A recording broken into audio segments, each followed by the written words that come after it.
हमेशा से चर्चाओं में रहने वाले दिल्ली का जेएनयू, जी हां, जवाहरलाल नेहरू विश्वविद्यालय एक बार फिर से सुर्खियां बटोर रहा है। दरअसल आपको बता दें, पिछले 8 साल से जहां लगातार ये देखा जा रहा है कि जेएनयू में किस तरीके से हमेशा से जहां एक तरफ लड़ाई जो है वो यहां पर देशभक्ति और कहीं ना कहीं राष्ट्र विरोधी ताकतों के बीच चल रही है, इसी बीच एक बार फिर से जेएनयू में एक बड़ा बवाल हुआ है।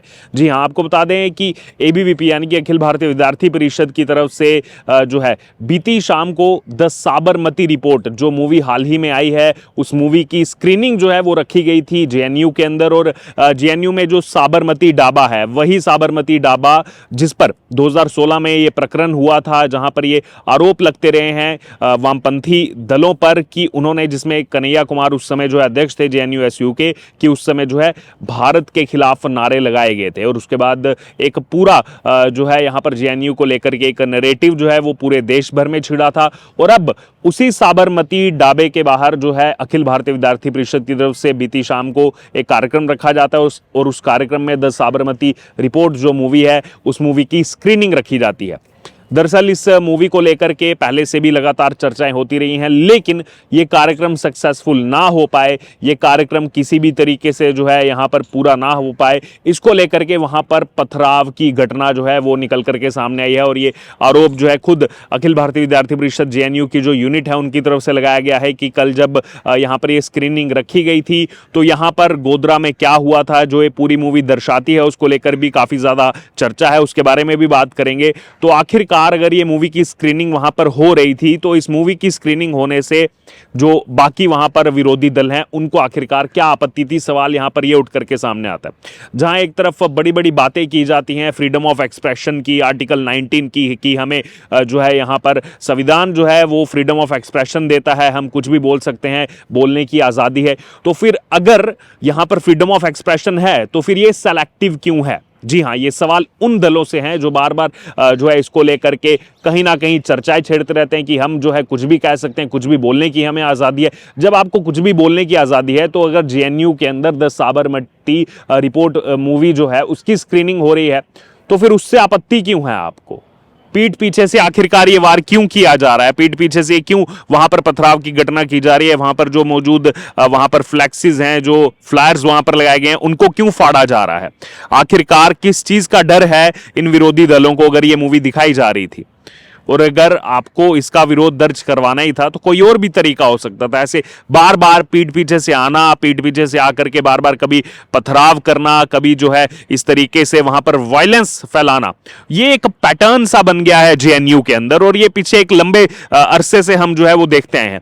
2016 के बाद ये चर्चाओं में इसलिए रहा है क्योंकि उस समय जो है जेएनयू-एसयू में एक रिप्रेजेंटेटिव एबीवीपी से भी जो है उस समय वहां पर थे, सौरभ कुमार। और कहीं ना कहीं जो हुआ उस समय साबरमती डाबे के अंदर, जो भारत के खिलाफ जो नारे लगाए गए, जो वहां पर उस समय की जेएनयू-एसयू की तरफ से वो कार्यक्रम आयोजित किया गया था याकूब मेमन की बरसी पर, कहीं ना कहीं वो एक्सपोज जो किया गया, वो उसके बाद सच जो है जेएनयू के अंदर क्या क्या ताकतें वहां पर काम कर रही है, ये सच उसके बाद निकल करके पूरे देश के सामने आया था। लेकिन आपको मैं ये भी बता दूं कि ये कोई पहली घटना नहीं हुई थी जेएनयू में। जेएनयू में लगातार इस तरीके की घटनाएं एक लंबे अरसे से, कई दशकों से वहां पर जो है देखी जा रही हैं। लेकिन अब जो है यहां पर ये चीजें लाइमलाइट में आती हैं, अब ये चीजें मीडिया में डिस्कस होती हैं, इसीलिए यहां पर अब जो है, अब इनका जो जितना भी इन्होंने देश के खिलाफ जो बातें बोली हैं, देश के खिलाफ जो नैरेटिव सेट करने का प्रयास किया गया है कुछ सेलेक्टिव यहां पर दलों की तरफ से, वो उसमें एक्सपोज होते हुए नजर आ रहे हैं। अब यहां पर आरोप जो है वो एबीवीपी की तरफ से लगाए गए हैं कि आखिरकार क्यों डर था यहां पर ये मूवी दिखाने से, जो मूवी हमारी तरफ से दिखाई जा रही थी, इसमें इनको क्या आपत्ति हो रही थी? क्योंकि जहां एक तरफ जब हम इस मूवी को लेकर के बात करते हैं, चर्चा ज्यादा इसलिए है कि 2002 को हम किस प्रकार जानते हैं। 2002 को हम जानते हैं गुजरात राइट्स के लिए, गुजरात दंगों के लिए। लेकिन वो दंगे हुए क्यों? वो गुजरात राइट्स हुए क्यों? वो चिंगारी कहां से भड़की?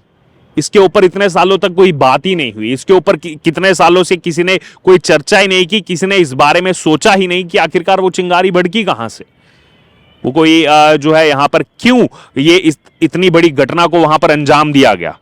ये सवाल जो है वो लगातार यहां पर ये मूवी जो है वो उठाती रही है। इस मूवी के माध्यम से इस सवाल को लगातार जो है उठाया गया और प्रधानमंत्री नरेंद्र मोदी भी इस मूवी की तारीफ कर चुके हैं। संसद के ही सेंट्रल हॉल में अपने तमाम जो उनके साथी हैं, जो कैबिनेट में उनके साथी हैं, मंत्री हैं और बाकी सांसदों के साथ इस मूवी को देख चुके हैं और देश भर में भी कई जगह इसकी स्क्रीनिंग जो है हो चुकी है। हम भी आपको दिखा चुके हैं इसमें अलग अलग जगह जाके कवरेज करके।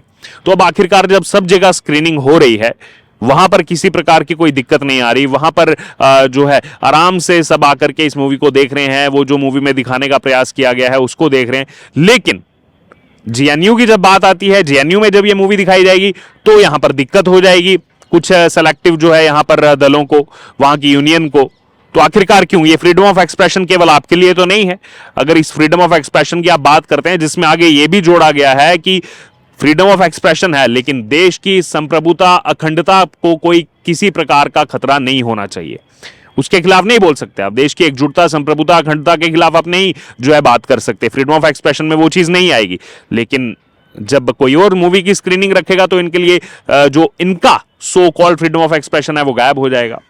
बहरहाल इसी बीच आपको ये भी बताते हैं कि थोड़ी देर पहले ही जो है अखिल भारतीय विद्यार्थी परिषद के जो जेएनयू यूनिट के प्रेसिडेंट हैं, उनका भी यहाँ पर जो है अभी एक अपडेट आया है। उन्होंने भी ये पूरी घटना जो है वो यहाँ पर मीडिया के सामने रखी है। बहरहाल, और इसी बीच यहाँ पर आपको ये भी बता दें कि लगातार विवादों के बीच जो है ये मूवी रही है।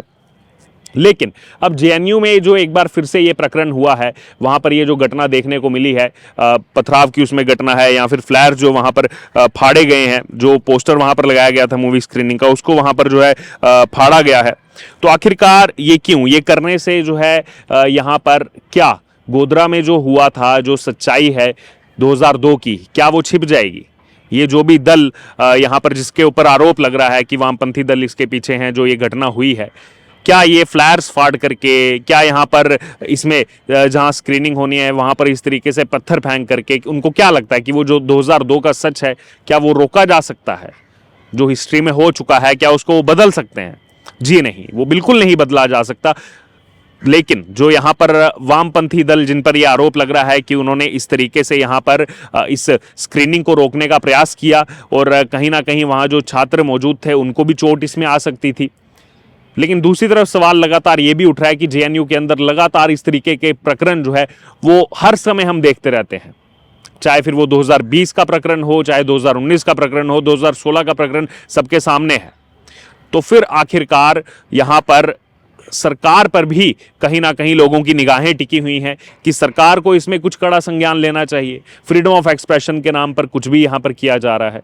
बहरहाल, अब यहाँ पर ये जो खबर आ रही है जेएनयू से, ये कहीं ना कहीं फिर से कई सारे सवाल जो है वो जनता के मनों में खड़े कर रही है और एबीपी की तरफ से रखी गई स्क्रीनिंग में आकर के जो है विरोधी पक्ष का इस तरीके से वहां पर पत्थर फेंकना, फ्लैर्स को तोड़ देना, स्क्रीनिंग को सही तरीके से ना होने देना, कहीं ना कहीं उनकी बौखलाहट को दर्शाता है। बहरहाल, आपको क्या लगता है इस पर, आपकी इस पर क्या राय है? आप जरूर हमारे साथ कमेंट बॉक्स में शेयर करें और बने रहें तमाम अपडेट्स के लिए द डिजिटल रिपोर्टर के साथ।